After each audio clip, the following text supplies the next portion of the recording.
Friend, কি খবৰ? আশা কৰোঁ ভালে কুশলে আছে। ফ্ৰেণ্ড, আজি মোৰ ভিডিঅ'টো হৈছে কেনেকৈ আমি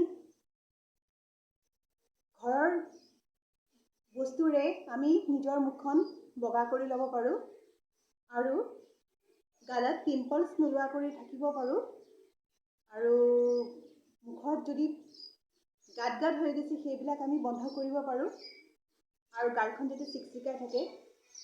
আজিৰ ভিডিঅ'টো হৈছে মোৰ সেয়া। তো যদি মোৰ ভিডিঅ'টো চাই ভাল পায় তেতিয়াহ'লে ছাবস্ক্ৰাইব কৰি দিব আৰু লাইক কৰিব আৰু কমেণ্ট কৰিব নাপাহৰিব। তো আহক দেৰি নকৰি ভিডিঅ'টো ষ্টাৰ্ট কৰোঁ। হেল্ল' ফ্ৰেণ্ড, প্ৰথমতে মই কেকটো বনাবলৈ বাতি এটা ল'লোঁ। এতিয়া মই অলপমান এয়া গাখীৰৰ পাউডাৰ দিম। আপোনালোকে বজাৰত পোৱা যিকোনো গাখীৰৰ পাউডাৰ ল'ব পাৰে। মই এতিয়া এইটো 1 চামুচ ল'ম।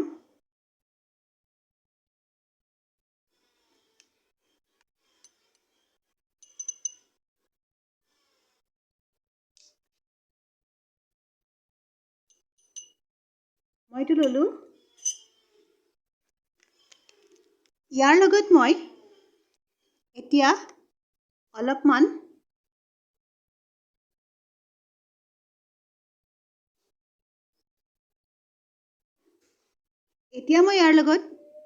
আটা অকণমান মিলাই দিছোঁ।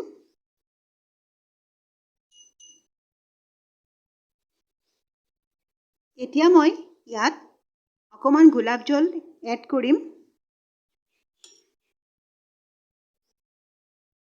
এইটো মই গোলাপ জল ল'লোঁ।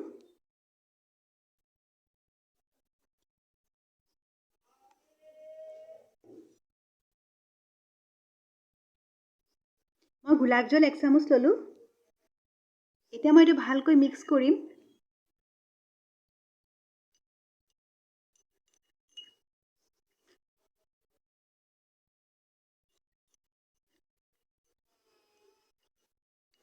এই পেকটো আপোনালোকে সদায় ব্যৱহাৰ কৰিব পাৰে।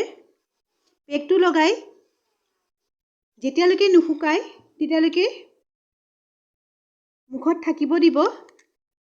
ইয়াৰ পিছত আপোনালোকে ঠাণ্ডা পানীৰে ধুই দিব। পেকটো বেছি ড্ৰাই হ'বলৈ নিদিব, নহ'লে ৰিংকলছ পৰিব পাৰে। মই এবাৰ আপোনালোকক লগাই দেখাই দিছোঁ।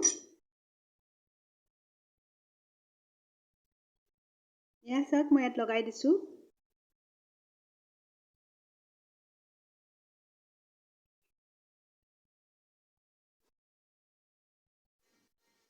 এনেকৈ আপোনালোকে লগাই অলপ দেৰি ৰাখিব শুকুৱাৰলৈকে।